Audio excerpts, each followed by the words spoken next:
Good morning વિદ્યાર્થી મિત્રો, કેમ છો? મજામાં ને બધા? આપણે ગઈ વખતે ગણિતમાં ચેપ્ટર 1માં સંખ્યા જ્ઞાન શીખેલા અને સંખ્યા જ્ઞાનમાં મેં તમને સ્થાન કિંમતની પણ સમજ આપેલી. એ પછી ચડતો ઉતરતો ક્રમ પણ શીખ્યા હતા. અને હવે આપણે થોડાક વ્યવહારિક દાખલાની પણ સમજ લઈશું. હા, વ્યવહારિક દાખલા સમજાવ્યા પછી હું તમને જે હોમવર્કમાં આપું એ તમારે લોકોએ દરેક વિદ્યાર્થીઓએ આ હોમવર્કમાં કામ કરવાનું જ છે. પણ જ્યારે આ વ્યવહારિક દાખલાની સમજ હું આપી રહી છું તે જ્યારે તમે સમજશો ત્યારે જ તમને તે આવડશે. એના માટે દાખલા સમજવા ખૂબ જ જરૂરી છે. અને છેલ્લે મેં તમને જે ચડતા ઉતરતા ક્રમમાં હોમવર્કમાં આપેલા હતા એ હોમવર્ક હું તમને આન્સર બતાવીને પણ બતાવીશ, જેના લીધે તમને ખ્યાલ આવશે. તો આપણે હવે શરૂ કરીએ વ્યવહારિક દાખલા. વ્યવહારિક દાખલાની શરૂઆત કરીએ. સૌથી પહેલાં આપણે રકમ વાંચીશું.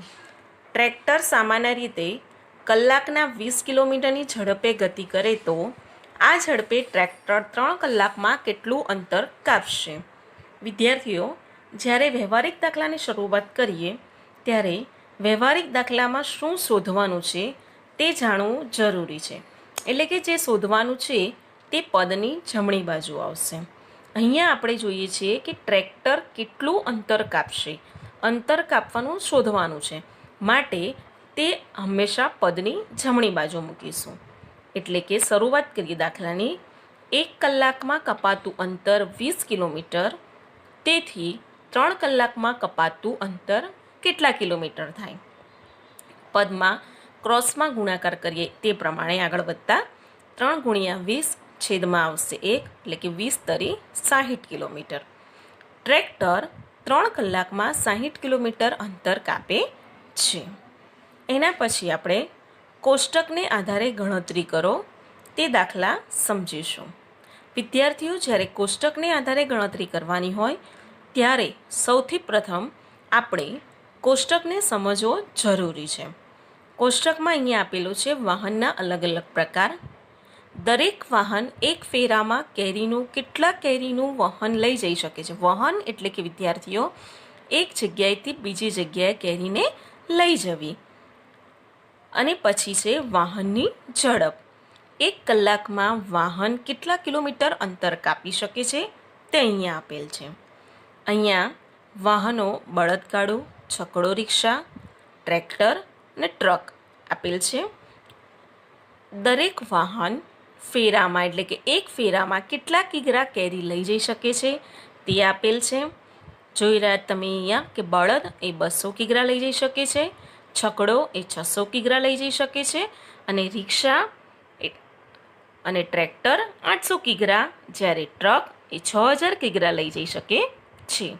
એ જ પ્રમાણે દરેક વાહનની કલાકમાં ઝડપ આપેલ છે. બળદગાડું 1 કલાકમાં 4 કિલોમીટર અંતર કાપે છે, છકડો રિક્ષા 12 કિલોમીટર અંતર કાપે છે, ટ્રેક્ટર 20 કિલોમીટર અંતર, જ્યારે ટ્રક સૌથી વધારે એટલે કે 44 કિલોમીટર અંતર કાપી શકે છે.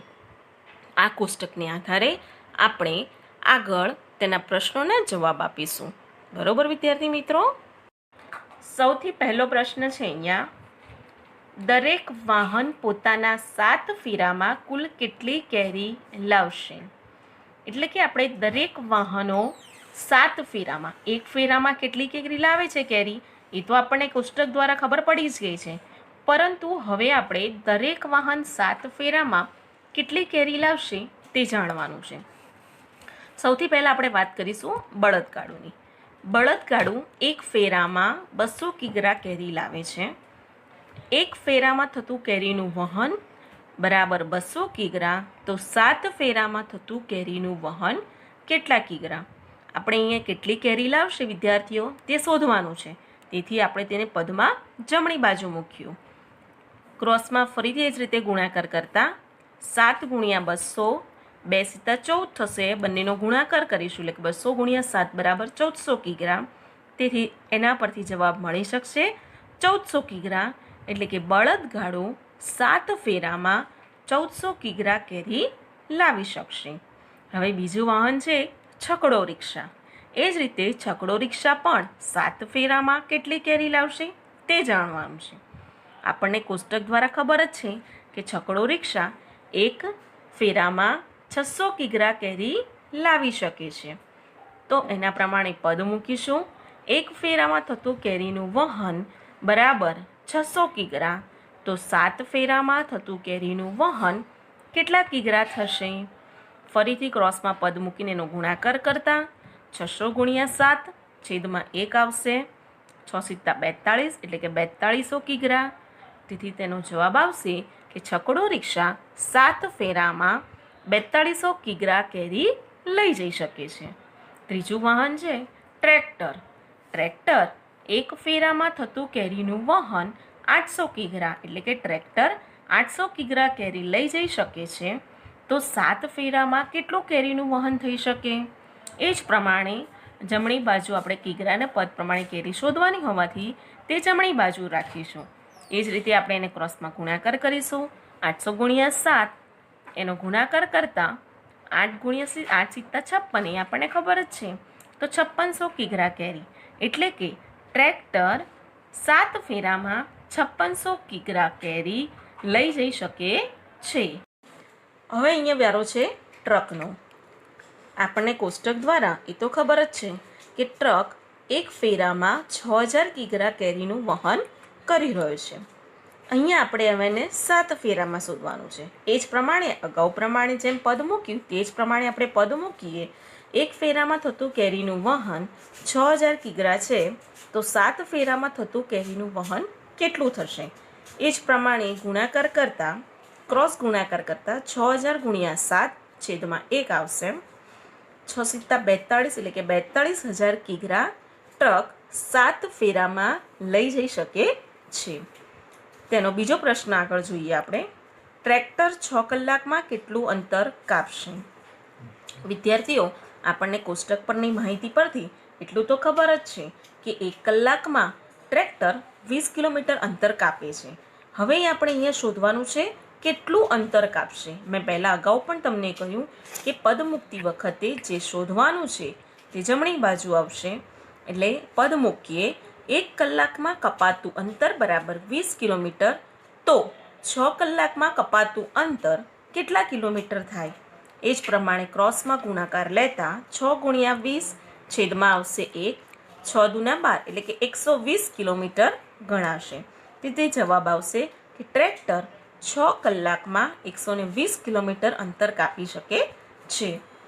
આગળ છે આપણે જોઈએ ત્રીજો પ્રશ્ન.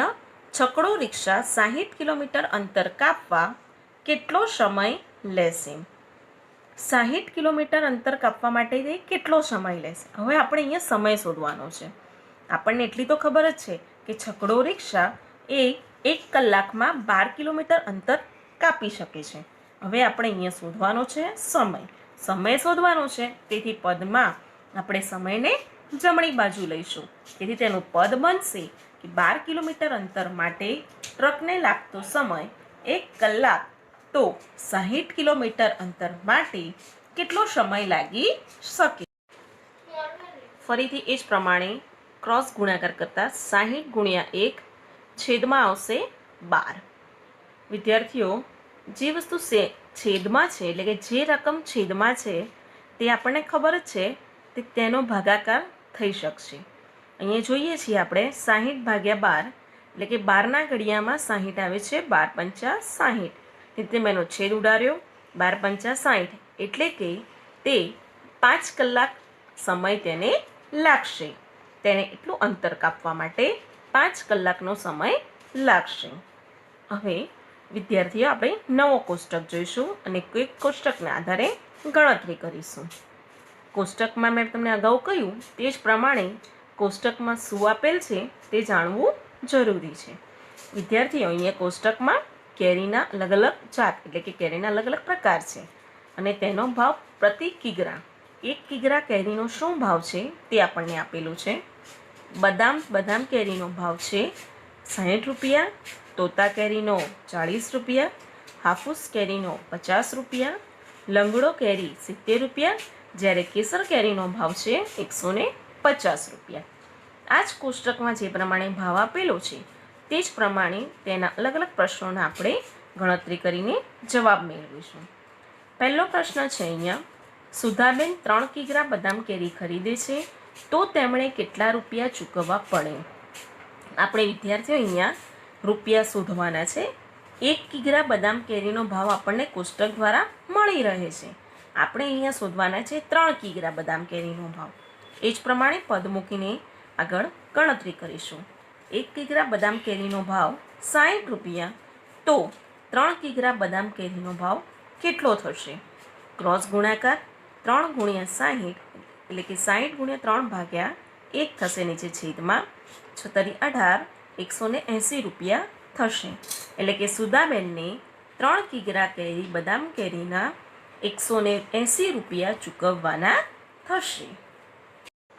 બીજો પ્રશ્ન છે, માયાબેન 5 કિગ્રા તોતાપુરી કેરી અને જયાબેન 4 કિગ્રા હાફૂસ કેરી ખરીદે છે. બંને દુકાનદારને કેટલા રૂપિયા ચૂકવ્યા હશે? વિદ્યાર્થીઓ, અહીંયા બંને કેરીના અલગ અલગ રીતે આપણે પદ પ્રમાણે મૂકીને ભાવ શોધીશું અને કોણે કેટલા રૂપિયા ચૂકવ્યા તે જાણીશું. સૌથી પહેલાં માયાબેનની વાત કરીશું. માયાબેન 5 કિગ્રા તોતાપુરી કેરી ખરીદે છે. તોતાપુરી કેરીનો ભાવ છે ₹40. પદ મૂકીને ગણતરી કરીશું. 1 કિગ્રા તોતાપુરી કેરી માટે 40 રૂપિયા છે, તો 5 કિગ્રા તોતાપુરી કેરીના કેટલા થશે? ક્રોસ ગુણાકાર 5 ગુણ્યા 40 છેદમાં 1 એટલે કે 200 રૂપિયા થશે. માયાબેનને 200 રૂપિયા ચૂકવવા પડશે.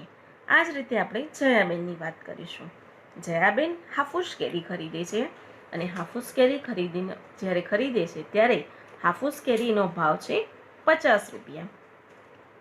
તો 1 કિગ્રા હાફૂસ કેરીનો ભાવ 50 રૂપિયા, તો 4 કિગ્રા હાફૂસ કેરીનો ભાવ કેટલો થશે? એ જ રીતે ગુણાકાર કરતા 4 ગુણ્યા 50 છેદમાં 1 એમને પણ જયાબેનને પણ 200 રૂપિયા ચૂકવવા. ત્રીજો પ્રશ્ન છે, રાજેન્દ્રભાઈ 4 કિગ્રા લંગડો કેરી અને નરેન્દ્રભાઈ 2 કિગ્રા કેસર કેરી ખરીદે છે. બંનેમાંથી કોણે વધારે રૂપિયા ચૂકવવા પડશે? કેટલા? સૌથી પહેલાંમાં બંને ભાઈઓની આપણે જે કેટલા કિગ્રા કેરી ખરીદે છે તે જાણીશું અને કેટલા રૂપિયા ચૂકવવા પડે છે તે પણ આપણે જાણીશું. સૌથી પહેલાં આપણે વાત કરીશું રાજેન્દ્રભાઈ. રાજેન્દ્રભાઈ 1 કિગ્રા લેંગડો કેરીના ભાવ છે એમને 70 રૂપિયા, તો તે 4 કિગ્રા કેરી ખરીદે છે. એ જ પ્રમાણે પદ મૂકીને ગણીશું. 1 કિગ્રા લંગડો કેરીના 70 રૂપિયા, તો 4 કિગ્રા લંગડો કેરીનો શું ભાવ થશે? ક્રોસ ગુણાકાર કરીએ 4 ગુણ્યા 70 એટલે કે 280 રૂપિયા થશે. એટલે કે રાજેન્દ્રભાઈ 4 કિગ્રા લંગડો કેરીના 280 રૂપિયા ચૂકવશે. હવે વાત કરીશું નરેન્દ્રભાઈની. નરેન્દ્રભાઈ કેસર કેરી ખરીદે છે અને જેનો ભાવ છે ₹150. તેમણે 2 કિગ્રા કેસર કેરી ખરીદી છે. પદ મૂકીશું. 1 કિગ્રા કેસર કેરીના ₹150, તો 2 કિગ્રા કેસર કેરીના કેટલા રૂપિયા થશે? ક્રોસ ગુણાકાર કરતા 2 ગુણ્યા 150 એટલે કે 300 રૂપિયા થશે. હવે તમે વિદ્યાર્થી જોયું કે રાજેન્દ્રભાઈએ ₹280 ચૂકવ્યા છે, જ્યારે નરેન્દ્રભાઈએ 300 રૂપિયા ચૂકવ્યા છે. હવે આપણને અહીંયા શોધવું પડશે કે કોણે વધારે રૂપિયા ચૂકવવા પડશે, કેટલા? જ્યારે કોણે કેટલા રૂપિયા વધારે ચૂકવ્યા છે તે શોધવા માટે બંનેના જવાબનો આપણે તફાવત લઈશું. આપણને એટલી તો ખબર જ છે કે તફાવત માટે બાદબાકી કરવાની, તો સૌથી જે મોટી રકમ હોય તેમાંથી નાની રકમ બાદ કરીશું. અહીંયા આપણે જોઈએ છીએ કે જે આપણને 300 રૂપિયા નરેન્દ્રભાઈ વધારે ચૂકવ્યા છે, જ્યારે રાજેન્દ્રભાઈએ 280 રૂપિયા ચૂકવ્યા છે. બંનેનું બાદબાકી કરીએ 300માંથી એ 280, તો 20 રૂપિયા વધે છે. તો 20 રૂપિયા એ નરેન્દ્રભાઈએ વધારે ચૂકવ્યા ગણાશે. વિદ્યાર્થીઓ, આજ મેં કોષ્ટકની ગણતરી પ્રમાણે તમને મેં જે દાખલા આપ્યા છે એ દાખલા તમારે હોમવર્કમાં કરવાના રહેશે, પણ કરતાં પહેલાં આ દાખલા સમજવા ખૂબ જ જરૂરી છે.